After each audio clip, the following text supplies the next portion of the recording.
అన్న గీతాంజలి మళ్ళొచ్చింది కాదనా, మళ్ళొచ్చింది కాదనా, ఉచ్చ పడిపోయిందని చెప్పుకోవచ్చనా. దీని అమ్మ జీవితం ఇది కదా హారర్ మూవీ అంటే హారర్ మూవీలో ఇంత కామెడీ కూడా చేయొచ్చా, ఇలా రీక్రియేట్ చేయొచ్చా మూవీని అనే ఒక రేంజ్ అనిపించిందన్న నాకు. సినిమా చూస్తున్నంతసేపు నవ్వి చేస్తారన్న. రీసెంట్గా వచ్చిన టిల్లు స్క్వేర్ దాంట్లో మీరు ఎంత అయితే నవ్వుతారో దానికి మించి నవ్వుతారన్న.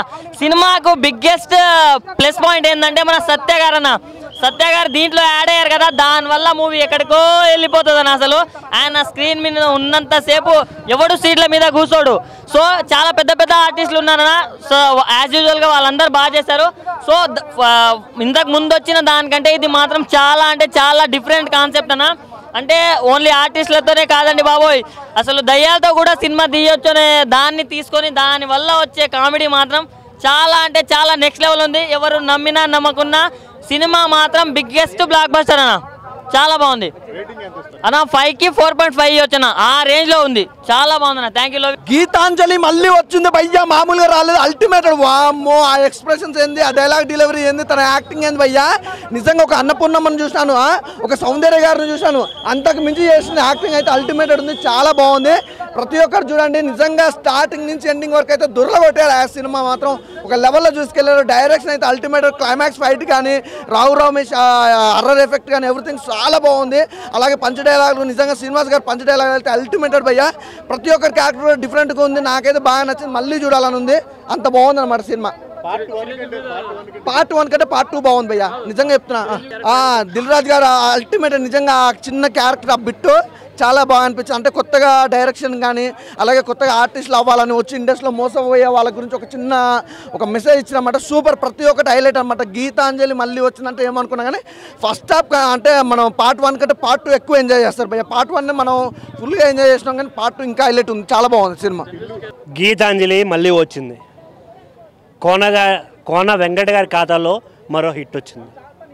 నిజంగా సీక్వెల్ అంటే ఇలా ఉండాలి అనేది నా ఒపీనియన్. ఎందుకంటే ఫస్ట్ పార్ట్లో ఏదైతే చూపించారో దానికి అనుగుణంగా ప్రతి పాయింట్, ఏ పాయింట్ మిస్ కాకుండా చేయడం అనేది చాలా రేర్, తక్కువ మంది చేస్తారు.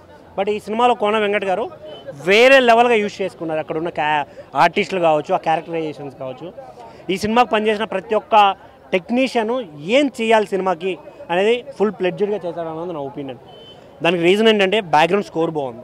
ఆ లొకేషన్స్ వాళ్ళు చూపించినప్పుడు ఏ వేలో చూపిస్తారో ఊటీని, అదంతా చాలా అంటే చూడ్డానికి చాలా ఎంజాయ్ చేసేలాగా అనిపిస్తుంది. స్టోరీ విషయానికి వస్తే గీతాంజలి 1లో గీతాంజలి గారిని అంజలి గారు రావు రమేష్ గారిని చంపేస్తారు. సో వాళ్ళ కొడుకు రివెంజ్ తీసుకోవడానికి వాళ్ళ కొడుకు ఎవరు అనేది వీళ్ళకి తెలియదు కదా. సో వాళ్ళని తీసుకొచ్చి ఎలా దెయ్యం చేతే మా నాన్నని చంపేశారు కదా దెయ్యం చేత, సో నేను కూడా అలాగే చేయాలి అనుకుని చేయబోయినప్పుడు వాళ్ళు ఎలా తప్పించుకుంటారు అనేది స్టోరీ. ఈ స్టోరీలో మనల్ని ఎంత భయపెట్టాలో అంత భయపెడతారు, మనల్ని ఎంత నవ్వించాలో అంతకంత నవ్విస్తారు. ఇందులో మెయిన్ క్యారెక్టరైజేషన్ చెప్పుకోవాల్సిన సునీల్ గారిది, సత్య బ్రోది. దెయ్యాలతో కూడా ఎంతో ఫుల్ ప్లెడ్జ్డ్గా నవ్వుకోవచ్చా, దెయ్యాలంటే భయపడతాం కదా, వావ్ ఏం చేశారా బాబు అనిపిస్తారు. ఇంకోటి ఇందులో మన రవిశంకర్ గారి క్యారెక్టర్ ఉంటుందన్న, అంటే ఆయన దెయ్యంగా చేసిన దానికన్నా ఆయన వాయిస్ ఓవర్కి వచ్చే భయం షేక్ అయిపోతాం. ఎందుకంటే బ్యాక్గ్రౌండ్ స్కోర్లో ఆయన సౌండ్ వస్తుంటే వేరే లెవెల్ అనిపిస్తుంది. కానీ ఇందులో అన్యాయం చేశారన్న ప్రియా ఆంటీ దెయ్యమేందన్న, మరీ దారుణంగా అనిపించింది నాకైతే. కానీ దెయ్యంగా కూడా చాలా క్యూట్గా ఉన్నారు ఆవిడ. ఆ కళ్ళు ఇలా వైట్ అయిపోతుంటే చూడ్డానికి భయంకరంగా, కానీ బాగున్నారు చూడ్డానికి. క్యారెక్టరైజేషన్స్ ఎవరిని అంటే సినిమాకి హీరో ఒకరు అని చెప్పడానికి లేకుండా చేశారు. ఇది మాత్రం చాలా అన్యాయం. హీరోయిన్ అంజలి గారే, కానీ ఇందులో చేసిన ప్రతి ఒక్క క్యారెక్టర్ హీరోనే. సత్యం రాజేష్ గారు, శంకర్ అన్న, శ్రీనివాస్ రెడ్డి గారు, సత్య బ్రో అయితే అసలు మామూలు హిలేష్ కాదు, అసలు నవ్వి చచ్చిపోతాం. చాలా అంటే చాలా బాగుంది. అసలు ఆ పంచులేస్తారు భయ్యా, ఏం యాక్టింగ్ అంటే ఆస్కార్ కాదు కదా, దాని తర్వాత ఏదన్నా అవార్డులు ఉంటే సత్య బ్రోకి సునీల్ అన్నకి ఇచ్చేది అసలు.